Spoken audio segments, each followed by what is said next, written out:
Hey everybody, welcome back. This is Jordan from PictureMonk.com, and welcome to another episode of In a Snap, where I give you really quick, easy photography advice so you can get done with your day, go out and take some photos, and get some cool shots. So in this episode of In a Snap, I kind of want to stick to a little bit of the basics here and talk about getting your photos ready for print. Now, a lot of people don't actually get their photos ready for print, and a lot of people don't print in general. And so I found that a lot of people, when it comes time to actually do the printing, they have no clue where to start. I mean, most of the time you just fire up a service where you want to get your stuff printed. A lot of people use like Snapfish, Shutterfly, that sort of thing. And they don't get their photos ready to be printed. Now, if you're just sending like family photos and stuff like that, you don't really need to do these steps. But if you're wanting to get really, really cool, high quality images printed for, maybe fine art stuff, or maybe you went out and you took a really cool picture of a sunset at a beach, and you want it to be really, really cool to hang up there and be really sharp and really ready to be printed. These are the tips that you're going to want to try to check out. So let's see. The first thing we need to do, whether you're on a Mac or a PC, you need to color calibrate your screen. That's a really big deal. A lot of people don't color calibrate your screens, and that's why some images, when you look at them on different monitors, they look different. For example, I have my iMac here in front of me, which is color calibrated. If I pull up a photo on that computer and look at it, it looks the way it should. But when I move it to my secondary screen, which is not calibrated, the colors are a little bit off. The contrast is off. The brightness is off, and I just have to make sure I edit everything on my main screen because I know that's calibrated. The importance of being calibrated is because you know that everything you're touching on your photo is true. You know that it's exactly the way it should be. The Macs, if you have an iMac or a MacBook or something like that, if you run the Apple OS, they actually have a really good color calibration tool that's built in. And to get there, you just go to your settings and then go to, I think it's display, and you can do the color calibration there. And it's basically just looking. These are just free ways to do it.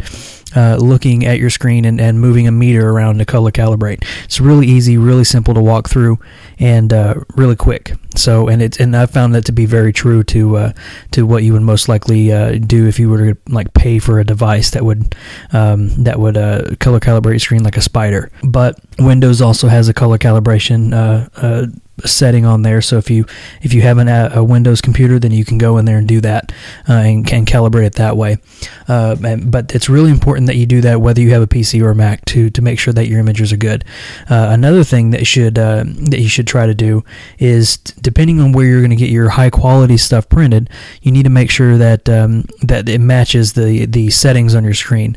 Now, I usually get my photos printed from Pix, and so I just happen to luck out that my color calibration on my screen, without having to get printer settings or anything like that, it actually works out very well. So when I print something that I edited and calibrated on my screen here, then it shows up extremely similar to what I see on my screen, and it's a really good thing that you can do that and have that available to you. Depending on the printer that you choose, you may be able to get printer profiles from them. They might have those downloadable on their website, where you can manually enter in the color settings. So like you can enter in the gamma amount, the brightness amount, contrast, color balance, sort of that thing, and you can get those amounts from them, so it will be spot on to what you send to them. But that's less likely. That's more like if you're doing professional, like major professional high-end stuff. But yeah, you want to make sure you color calibrate your screen. To get your photo ready, the actual photo image, you want to most likely upload a high resolution JPEG. Most of the major people, especially out of Pix, they accept high quality JPEGs. That's a normal file format. If you can also upload a TIFF file. So a TIFF file will have more information for it. It'll most likely be 8 or 16 bits, so it'll have a whole lot of information for it. The file size will be a lot larger, so it will require a little more upload time. But all those files should still be true.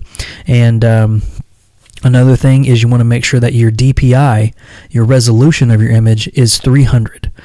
300 is like the magical number of getting the resolution of your image printed. So that means the DPI dots per inch will be 300 dots per inch, and that's the highest quality visually that you can see and get printed.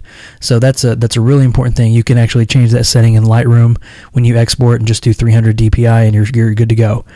And the last thing is a lot of printers actually offer a service where you upload your file and they can color correct it for you. I recommend you not doing that. Don't let anyone touch your files that you want to get printed. Adorama again, they do this sort of service where you upload your file and they can color correct it for you. I don't want them to do that. Mine's already edited on a color calibrated screen, so it's perfect. So that's another really quick thing that I should note, that you should not let anybody touch your edited files, especially the printer, because they don't know how it's supposed to look. They weren't there taking the photo. So that's the really quick tips of getting your stuff ready for print. Again, if you're printing family photos, it's not really going to matter much. You're not really caring about how the color saturation is or the brightness is. So that's about it, guys. Hope you enjoyed that in a snap episode. Head on over to PictureMonk.com for more photography tutorials and photography goodness, and stay subscribed to the podcast, and you'll be able to get more photography information that way. So this is again Jordan from PictureMonk.com, and I will see you guys in the next episode.